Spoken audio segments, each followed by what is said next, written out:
Hello everyone, we have another problem before us and we will provide the solution to this completely. X plus 2 is equal to 4 equals 81. Before I solve this problem, I want you to subscribe to my channel if you're new here, or if you have been seeing my video and you've not subscribed, please subscribe and learn, and that way you will be supporting me as well. So let's go into this.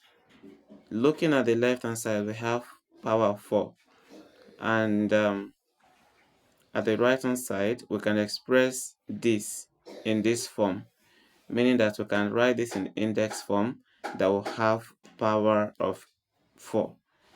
So we have x plus 2 equals 4, and it's equal to 81. Here is the same as 3 to the power of 4. Okay, so we have the same powers, but do not equate the bases. If you do, you have just one solution. Okay, now what do? We have x plus 2 to the power of 4 minus 3 to the power of 4, but I still want to break this down. So if I do, this is equal to 0. This is 4, right? X plus 2 to the power of 2 to the power of 2. Okay, this and this are the same thing. Then minus here we have 3 to the power of 2 to the power of 2, and everything is equal to 0. Now, what if I expand the content in here? That is x plus 2 squared. If you have a plus b to the power of 2, this is the same thing as a squared plus 2ab plus b squared.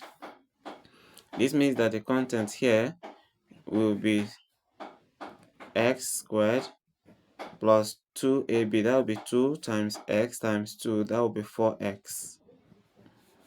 Then plus b squared, that will be 2 squared, and it is 4. So we close this, and this is having power of 2. What we have in the the inner bracket is giving us this. The square on the outside is still there, minus this 3 squared is 9. Then there's a square on that, and everything is equal to 0. Now we can apply difference of two squares. If you have a minus b, in fact a squared minus b squared, this is the same thing as a plus b into a minus b.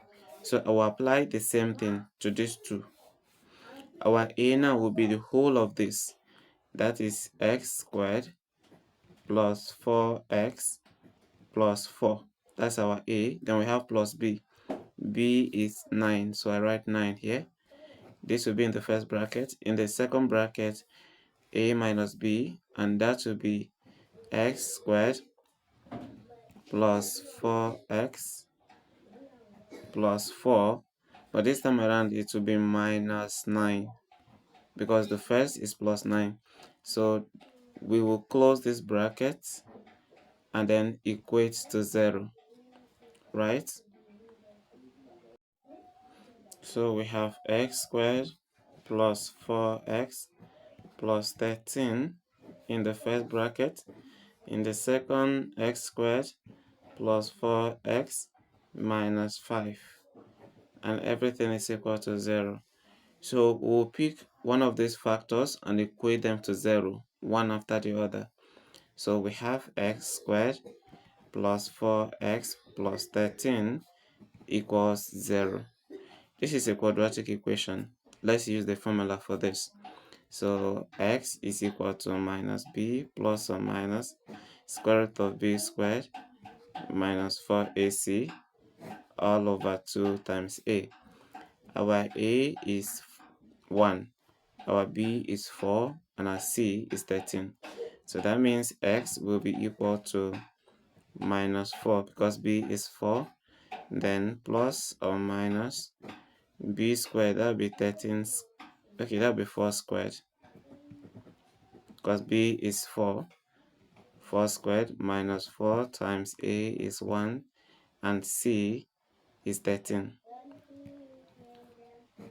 Then we divide all of this by 2 times 1, which is still 2. Now x here is minus 4 plus or minus 4 squared is 16 minus 4 times 1 times 13 is 52. So we write 52 over there.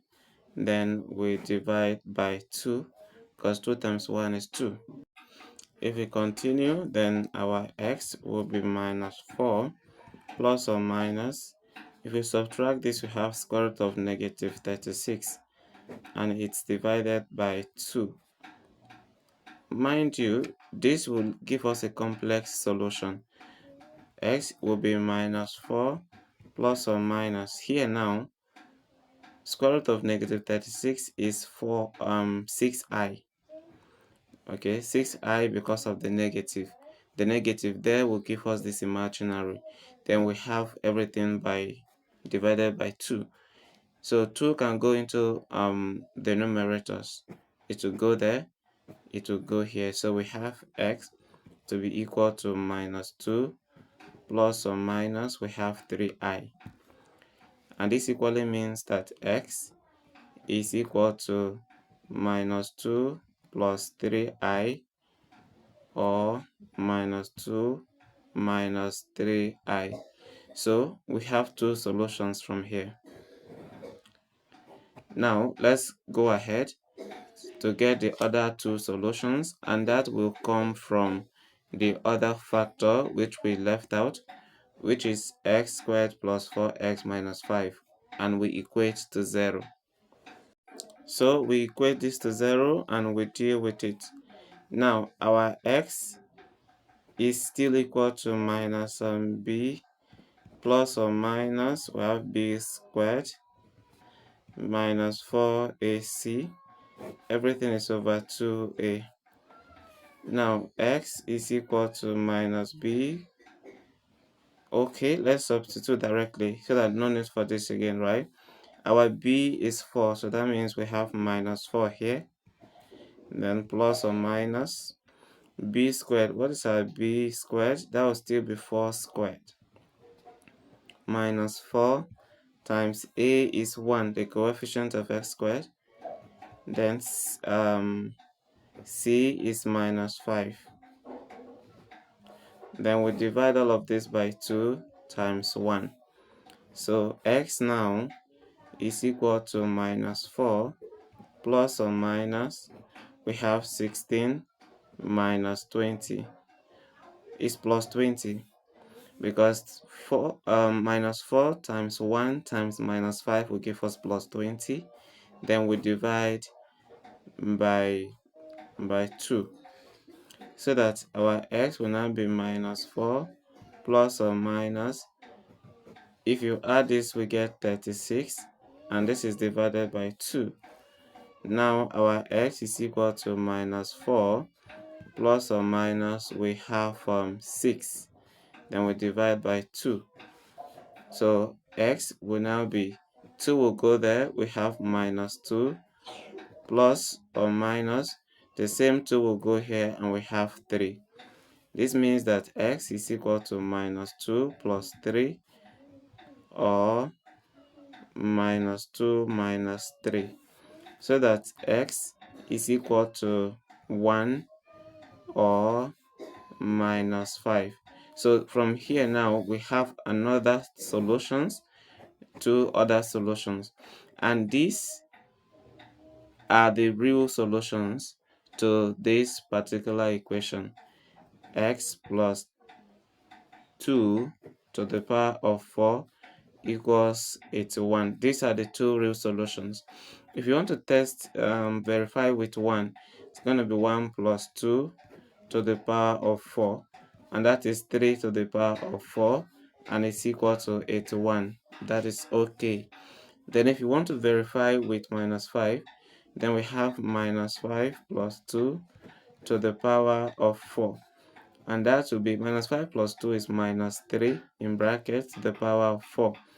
and minus 3 to the power of 4. Because of the even power here, whatever answer you will have must be positive. So minus 3 to the power of 4 will give us the same 81. So these are the real solutions, and the one we got before are complex solutions.